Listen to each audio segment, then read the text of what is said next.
Om Swastiastu. Baik, perkenalkan nama saya Made Sudarsana dengan NIM digit terakhir 036. Kami dari rombel kelas BC. Baik, kelompok 12 akan membahas tentang definisi dan sifat dari ring. Nah, sebelum masuk ke pembahasan, alangkah baiknya kita perkenalkan dengan dua rekan saya sebagai pemateri. Perkenalkan, saya Komang Nufitayanti dengan NIM 18130111048 dari kelas 6C. Perkenalkan, nama saya Made Filia Kusumariwi dengan NIM 18130111025. Baik, yang pertama kita akan membahas tentang definisi ring. Nah, definisi ring, suatu himpunan A yang dilengkapi dengan dua operasi biner, penjumlahan dan pergandaan atau perkalian, disebut ring atau gelanggang jika memenuhi syarat-syarat berikut. Nah, syaratnya ada 3. Yang pertama, A dalam operasi penjumlahan merupakan grup komutatif. Yang kedua, perkalian pada A memenuhi sifat asosiatif.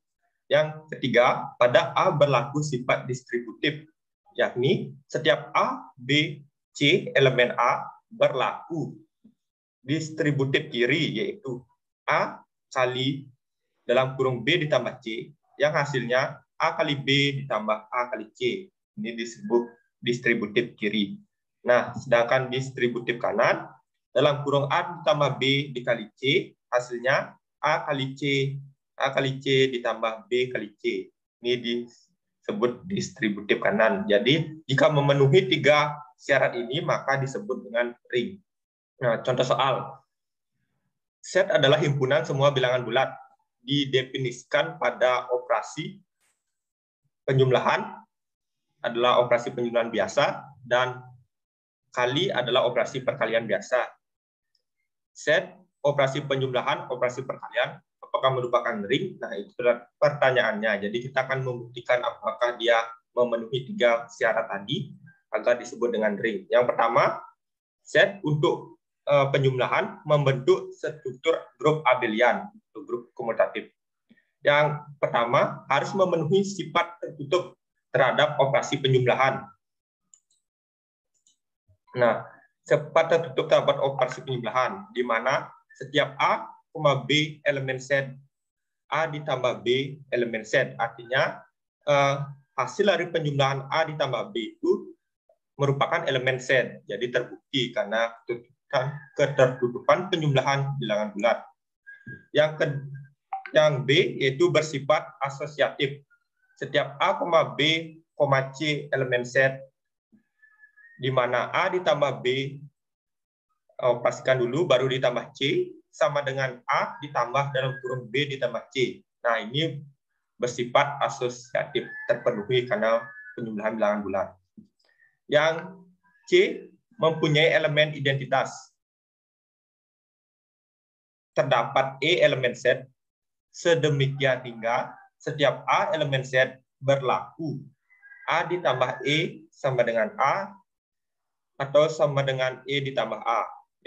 Yaitu elemen identitasnya yaitu 0. Jadi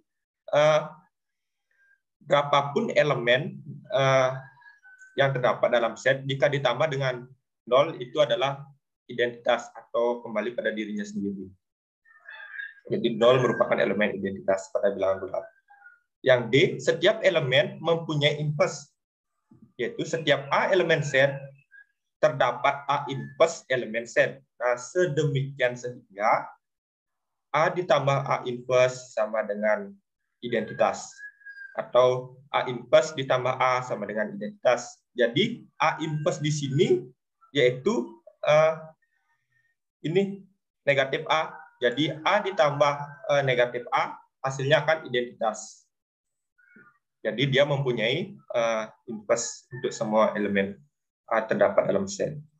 Yang E bersifat komutatif, artinya setiap A, B elemen set, di mana A ditambah B sama dengan B ditambah A. Nah, ini jelas bersifat komutatif pada penjumlahan bilangan bulatnya. Yang kedua, kita harus buktikan set dalam operasi perkalian membentuk struktur semigroup.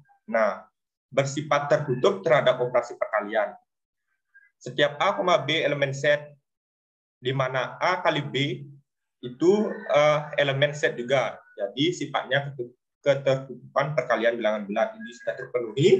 Yang B bersifat asosiatif. Nah, setiap A, B, C elemen set di mana dalam kurung A kali B dioperasikan lagi kali C sama dengan A kali dalam kurung B kali C. Nah, ini sifatnya asosiatif perkalian bilangan bulat, ini terpenuhi.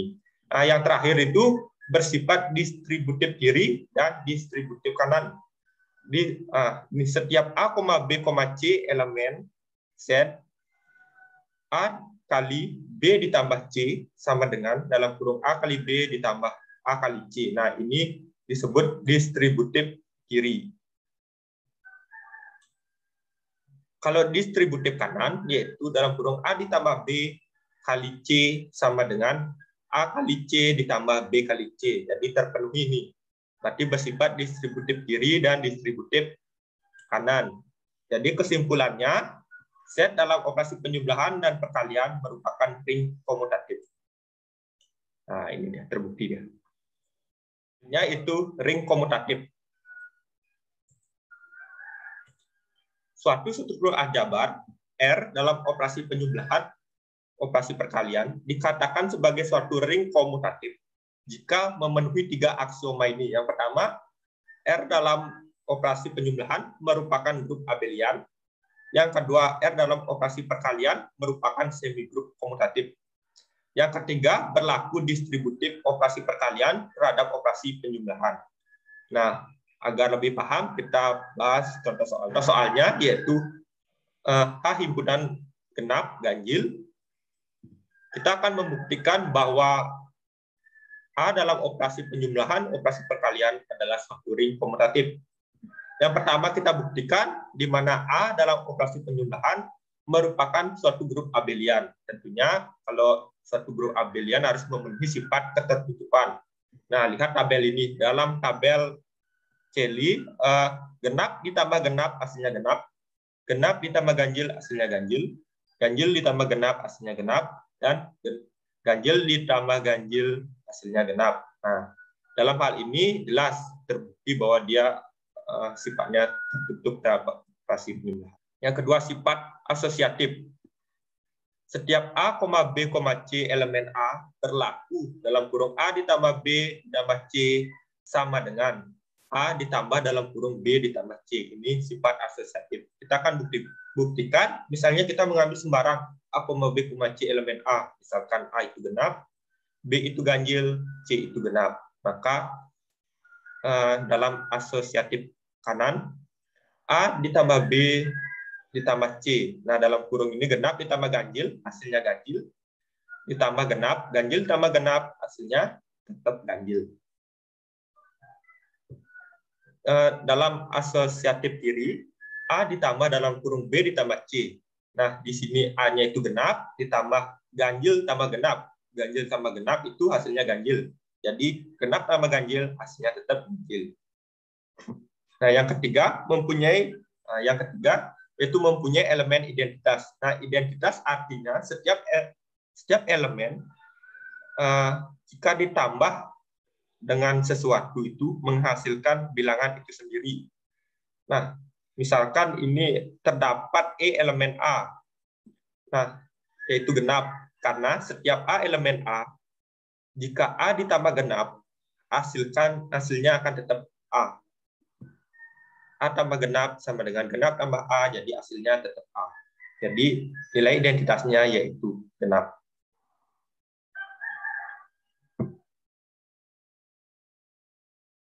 Yang keempat yaitu setiap elemen di A mempunyai inverse. Nah, setiap A elemen A terdapat A inverse elemen A, di mana A ditambah A inverse sama dengan A inverse ditambah A sama dengan identitas.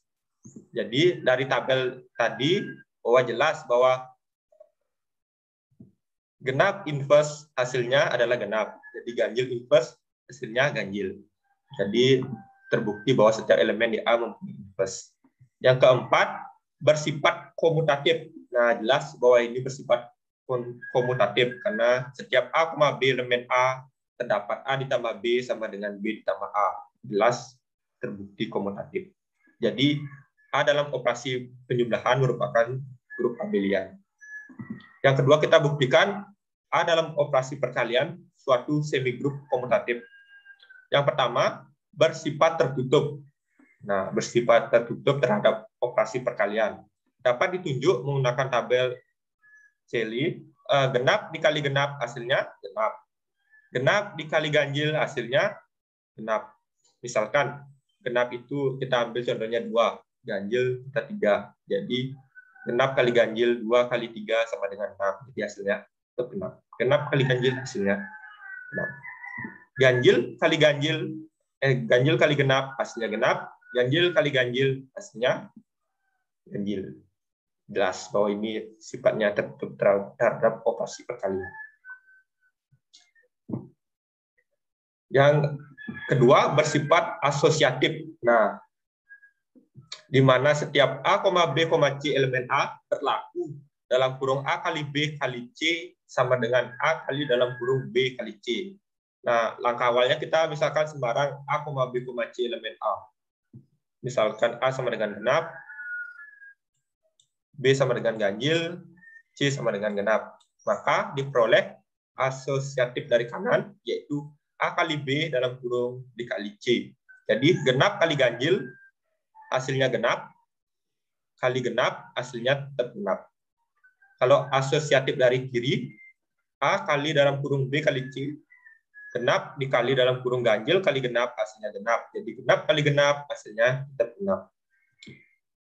Yang ketiga, yaitu bersifat komutatif terhadap operasi perkalian. Nah, dalam hal ini jelas bahwa bersifat operasi komutatif karena setiap A, B elemen A, jika A kali B sama dengan B kali A, itu jelas bersifat komutatif.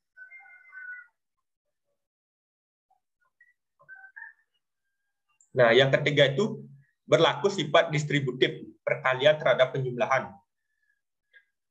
Berlaku sifat distributif perkalian terhadap penjumlahan, setiap A, B elemen A berlaku A kali B ditambah C sama dengan dalam kurung A kali B baru dioperasi penjumlahan dalam kurung A kali C. Misalkan juga kita A, B elemen A, misalkan A sama dengan genap, B ganjil, C genap. Maka A kali B ditambah C. Jadi genap kali ganjil tambah genap. Ganjil tambah genap hasilnya ganjil. Jadi genap kali ganjil hasilnya genap. Kalau A kali B ditambah A kali C, genap kali ganjil hasilnya genap. Genap kali genap hasilnya genap. Jadi genap tambah genap hasilnya genap. Karena memenuhi 3 syarat tadi, jadi terbukti bahwa A dalam operasi penjumlahan, operasi perkalian merupakan ring komutatif. Jadi terbukti ya bahwa ini merupakan sifat ring komutatif. Penjelasan saya akan dilanjutkan oleh rekan saya tentang teorema. Baik, untuk bahasan selanjutnya mengenai sifat ring. Nah, pada kesempatan kali ini saya akan membahas mengenai teorema pertama. Jika A, B, C suatu ring R, maka akan berlaku 6 sifat berikut ini. Yang pertama, A dikali 0 sama dengan 0 dikali A sama dengan 0 untuk setiap A elemen R. Yang kedua, A dikali min B sama dengan min A dikali B sama dengan min AB untuk setiap A, B elemen R. Yang ketiga, min A dikali min B sama dengan AB untuk setiap A, B elemen R. Yang keempat, A dikali B min C sama dengan A kali B min A kali C untuk setiap A, B, C elemen R. Nah, dalam hal ini sebagai pengantar, B min C itu bisa dituliskan sebagai B plus min C. Baik, untuk selanjutnya, jika R mempunyai suatu elemen 1, maka akan berlaku sifat kelima dan keenam, yaitu min 1 dikali A sama dengan min A, min 1 dikali min 1 sama dengan 1. Baik, selanjutnya kita akan masuk ke pembuktian ke-6 sifat dari teorema 1 ini. Untuk yang pertama, kita akan membuktikan sifat yang pertama bahwa A dikali 0 sama dengan 0 dikali A sama dengan 0 untuk setiap A elemen R. Nah, dalam hal ini kita akan menunjukkan dua hal. Yang pertama kita akan menunjukkan A dikali 0 sama dengan 0. Yang kedua kita akan menunjukkan 0 dikali A juga sama dengan 0. Untuk yang pertama, nah kita ketahui bahwa A dikali 0 elemen R dan 0 plus 0 sama dengan 0 sesuai dengan sifat identitas penjumlahan.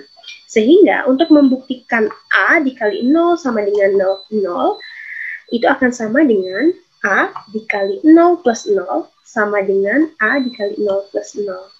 Nah, untuk yang ini kita berlakukan sifat distributif sehingga menghasilkan A kali 0 plus A kali 0 sama dengan A dikali 0 plus 0.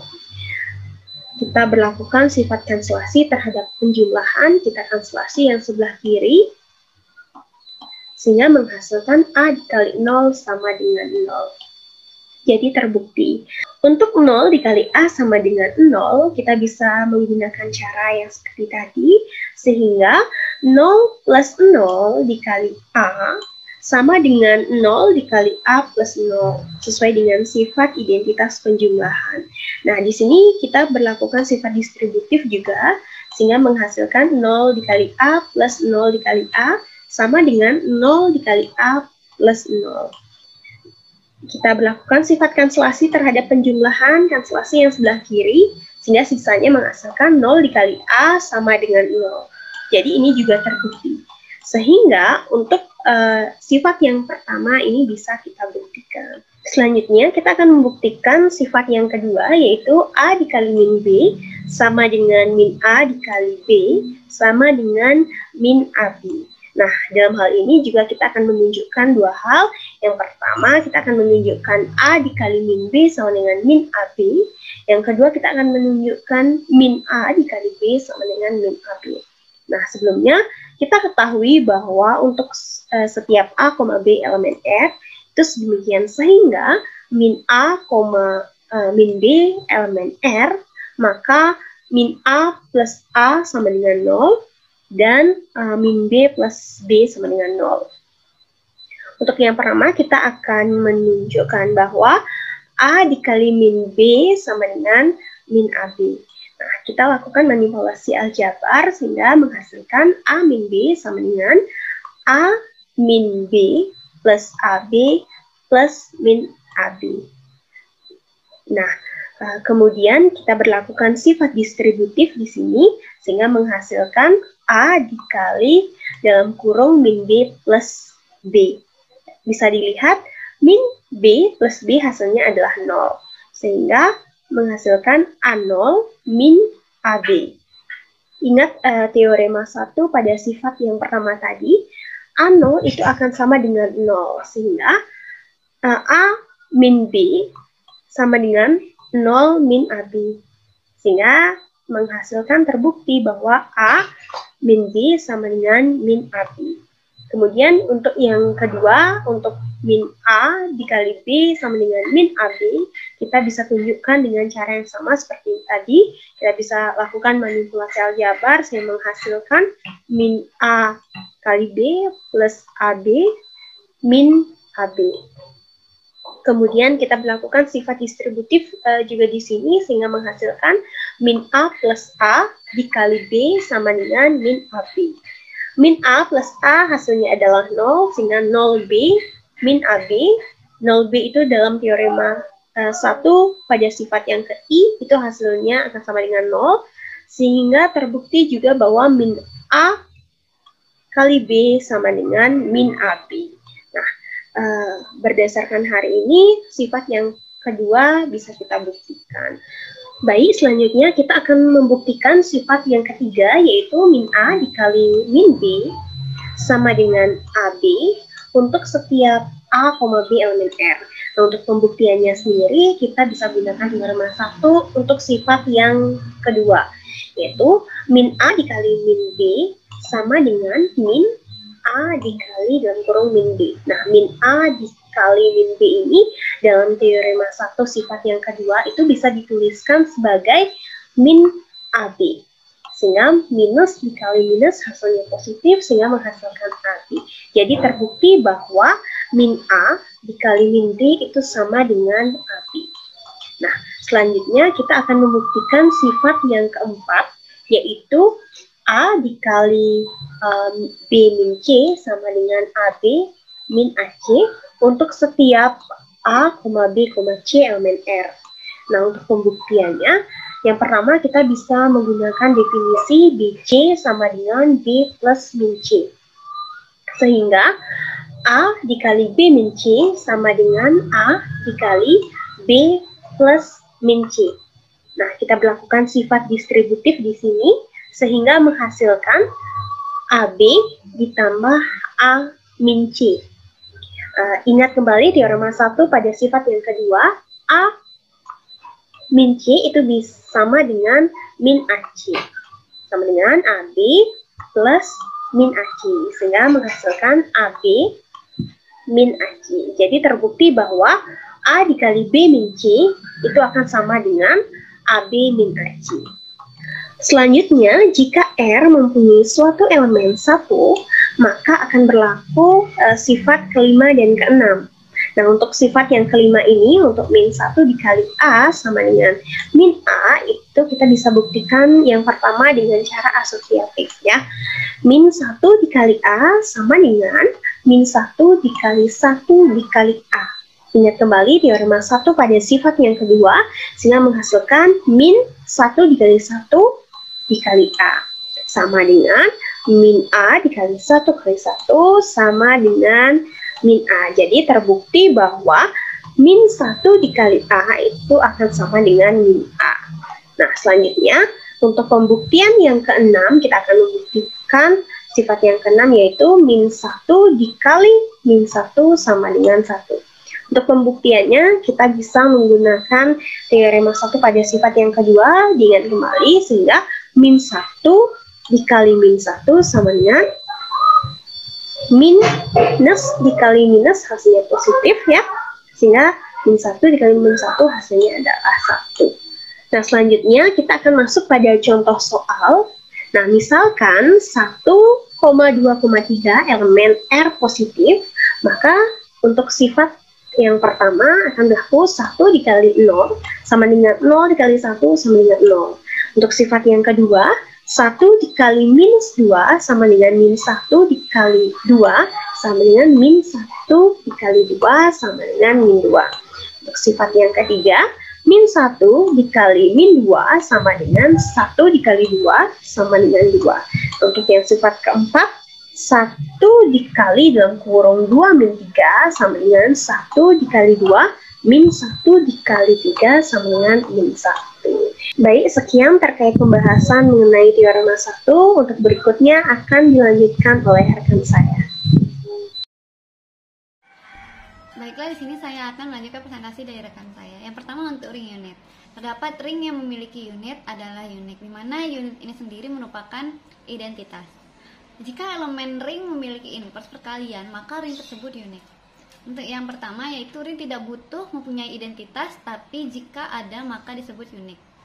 Misalkan E1 dan E2 keduanya merupakan unity atau identitas untuk semua A di R. Maka akan dibuktikan bahwa E1 akan sama dengan E2. Kita dapat lihat bahwa E1A sama dengan A dan E2A sama dengan A. E1A sama dengan A dan juga E2A akan sama dengan A. E1A sama dengan E2, maka dapat kita tunjukkan bahwa E1 sama dengan E2. Untuk yang kedua yaitu elemen tidak perlu memiliki inverse, tapi jika memiliki inverse maka elemen tersebut unik. Misalkan B dan B aksen keduanya merupakan inverse dari A, maka akan dibuktikan B aksen sama dengan B. Maka kita dapat misalkan bahwa AB sama dengan 1 sama dengan BA. AB aksen sama dengan 1 sama dengan B aksen A. Sehingga B aksen sama dengan 1 dikali B aksen. 1 akan kita misalkan BA, maka B aksen sama dengan BA dikali B aksen. B aksen sama dengan B, AB aksen. AB aksen kita dapat lihat di sini bahwa AB aksen sama dengan 1, sehingga B aksen akan sama dengan B dikali 1.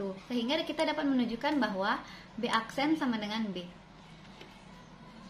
Untuk yang selanjutnya yaitu karakteristik ring.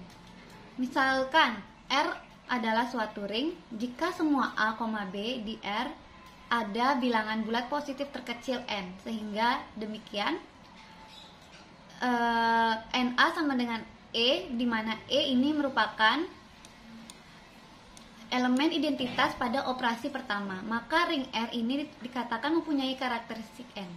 Jika tidak ditemukan n dan yang demikian, maka ring R dikatakan mempunyai karakteristik 0 atau tak berhingga.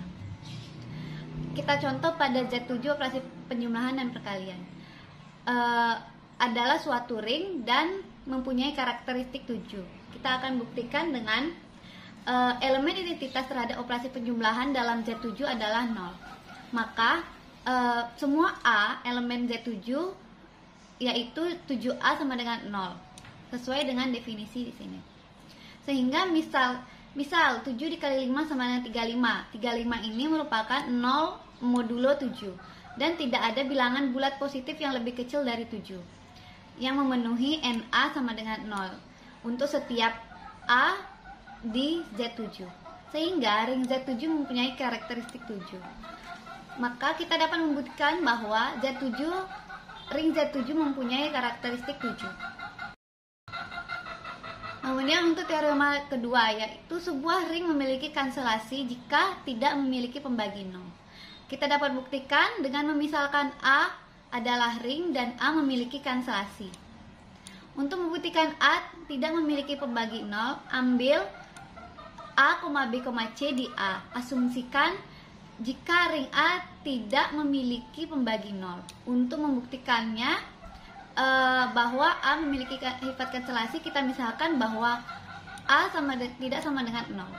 Maka terdapat AB sama dengan AC, sehingga AB dikurang AC sama dengan 0.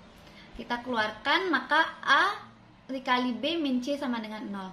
Karena A tidak sama dengan 0 dan A tidak memiliki pembagi 0, maka B min 7 sama dengan 0. Sehingga kita dapat buktikan bahwa B sama dengan C. Di sini akan berlaku sifat kanselasi kiri.